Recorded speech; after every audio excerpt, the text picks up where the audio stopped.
ఒక క్వశ్చన్ అడగనా?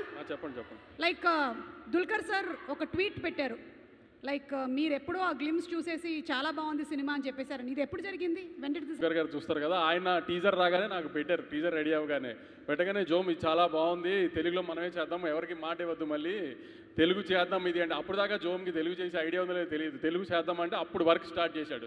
అంత sir, because of him we couldn't get a bigger opening sir. Because of Jom's delay and Jom's laziness only we couldn't release properly also.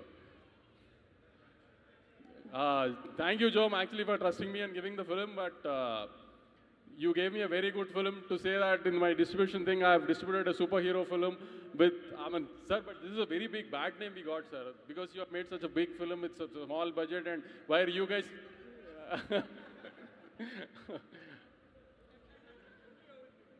See, two of our directors, sir, costliest directors in his own league, Nagi sir and Avar Venki, you know, no, sir. How much we spent on a bank set, you know, no, sir.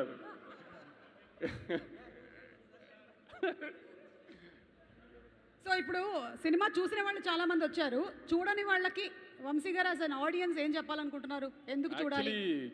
ఇంకా తెలుగు ఆడియన్స్కి అంతగా reach అవ్వలేదండి, అది మా మిస్టేకే. ఎందుకంటే promote చేయడానికి time లేదు, content delay అవడం వలన సరిగ్గా ప్రమోట్ చేయడానికి క్యాస్ట్ అండ్ క్రూ కూడా టైం సరిపోలేదు. సో అందుకని ఈ సెకండ్ వీకెండ్ స్టార్ట్ అయ్యే లోపు కొంచెం తెలుగు జనానికి సరిగ్గా ఒక మంచి సినిమా వచ్చింది, టెక్నికల్గా చాలా స్ట్రాంగ్ సినిమా, చాలా బాగా తీశారు, అందరూ తప్పకుండా చూడండి అని చెప్పడానికి ఈవెంట్ పెట్టి దుల్కర్ గారిని పిలిచామండి.